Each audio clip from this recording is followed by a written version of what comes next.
Bonjour à tous et bienvenue sur les réseaux du district de football des Pyrénées-Atlantiques. Nous sommes aujourd'hui depuis le siège du Crédit Agricole Pyrénées-Gascogne à Sercasté pour le tirage au sort des demi-finales de la Coupe féminine Crédit Agricole. À mes côtés, Hervé Latrubès, secrétaire général du district, responsable de la commission féminine, Mathieu Rabi, président du district de football des Pyrénées-Atlantiques et Alison Pascal, directrice commerciale du Crédit Agricole Pyrénées-Gascogne et visage bien connu de la Coupe féminine puisque vous nous accompagnez depuis 2 ans maintenant et en étant présente également sur les finales. Alors Alison, déjà merci de nous accueillir ici chez vous dans ce très beau bâtiment et merci encore une fois du soutien du Crédit Agricole Pyrénées-Gascogne auprès du district de football des Pyrénées-Atlantiques et de sa compétition féminine.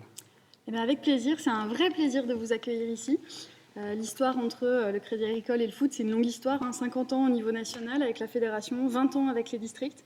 Et puis voilà, on aime sponsoriser le foot, tous les sports, qu'ils soient amateurs ou professionnels, puisqu'on sponsorise par exemple le POFC, qui est le club professionnel de la région, mais aussi le district et tous les clubs amateurs. Et c'est une vraie satisfaction aussi d'avoir cette coupe Crédit Agricole Pyrénées-Gascogne. Merci beaucoup. Satisfaction évidemment partagée par le district et par son président Mathieu Rabi. Président, on est quand même fiers et heureux d'avoir comme partenaire le Crédit Agricole Pyrénées-Gascogne. Et on est d'autant plus fiers de l'avoir avec nous que Alison s'active, s'implique avec toutes ses équipes. Ce n'est pas juste un partenariat d'affichage qui serait un petit peu institutionnel, c'est vraiment un partenariat actif.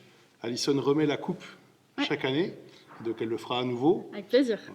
Aujourd'hui, on en saura déjà un petit peu plus sur qui peut espérer la conquérir le 25 mai prochain au Noustecamp.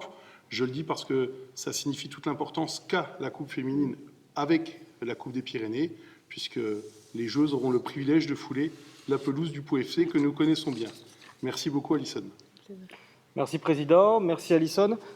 Avant de plonger au cœur de ce tirage au sort et de connaître les affiches des demi-finales, on va rapidement voir les résultats des quarts de finale qui se sont joués ce week-end avec la victoire du groupement féminin Sudland sur la pelouse de Dax 6-1, la victoire de la GIA Biarritz, club de D1, sur Escourse 6-2.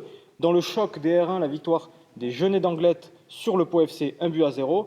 Et puis il restera une affiche à jouer.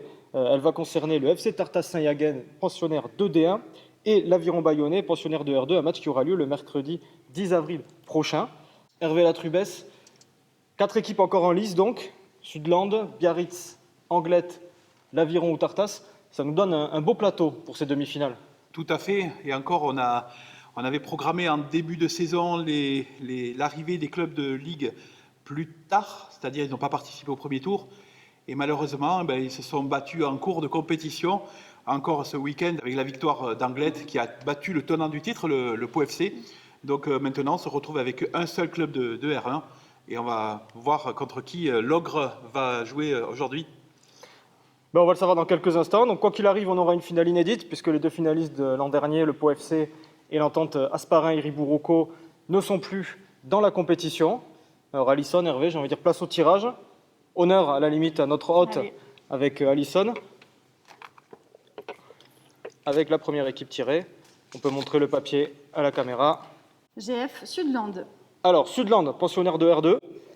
Donc, quoi qu'il arrive, Sudland recevra. Vas-y. On laisse Alison. Allez, on laisse Alison, c'est parti. Je ne sais pas si j'aurai la main heureuse. Que tu sois la seule à te faire gronder. Alors, Sudland qui recevra. Ce sera un OU.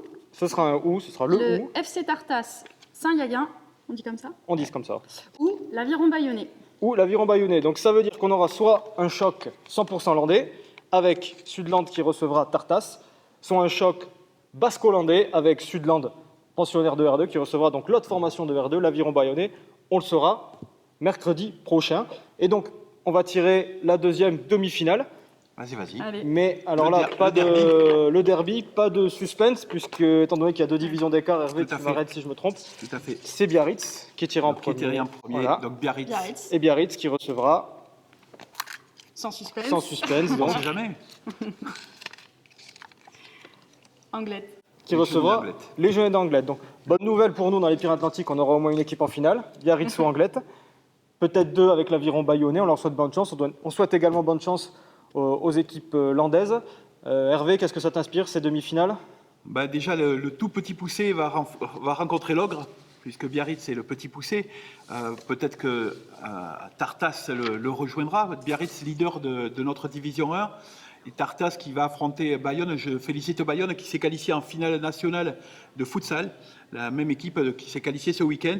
Donc le match Tartas-Bayonne aura lieu en semaine. Et donc le vainqueur rencontrera la dernière équipe landaise pour l'instant présente, qui est en Régional 2, qui est montée l'année dernière.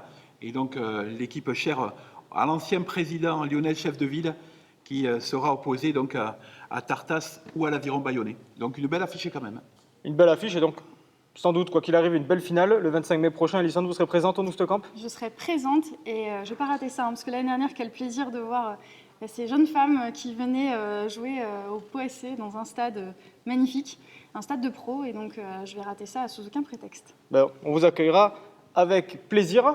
Merci à tous de nous avoir suivis pour ce tirage au sort. On récapitule les affiches que vous allez voir s'afficher à l'écran, avec groupe féminin Sudland qui va recevoir Tartas ou l'Aviron Bayonnais, et l'AGIA Biarritz qui va recevoir les Genêts d'Anglet. Des matchs qui auront lieu, si je ne dis pas de bêtises, le 5 mai prochain, Tout à fait. avant la finale qui aura lieu donc le 25 mai. Sans oublier d'autres dates importantes avec la finale Hervé, on peut en parler aussi, le 11 mai à Sauvagnon, la finale de la Coupe féminine A8, Tout à fait. qui opposera deux équipes de notre département, Biarritz et Poil-Escar. Tout à fait, Biarritz B et Poil-Escar B, donc c'est deux clubs structurés qui ont des équipes réserves qui jouent à 8. Et ces deux équipes réserves se retrouvent en finale à Sauvagnon, donc à 19h. 19h à Sauvagnon. Et donc ça va être une belle journée de foot avec les finales jeunes l'après-midi, puis les finales masculines et féminines le soir. Donc une belle soirée, de belles finales. Merci beaucoup, merci Hervé, merci Alison, Merci Alison. notre président Mathieu Rabi qui était présent au début de cette petite émission. On vous rappelle également une date importante pour les amateurs de coupe départementale, le mercredi 10 avril prochain. Ça va se passer dans les locaux de la République des Pyrénées avec le tirage au sort des demi-finales de l'ensemble des coupes masculines en présence de Steve Savidan, un bel invité. Donc merci à vous et on se dit à très bientôt sur le réseau du district. Bonne journée. Merci.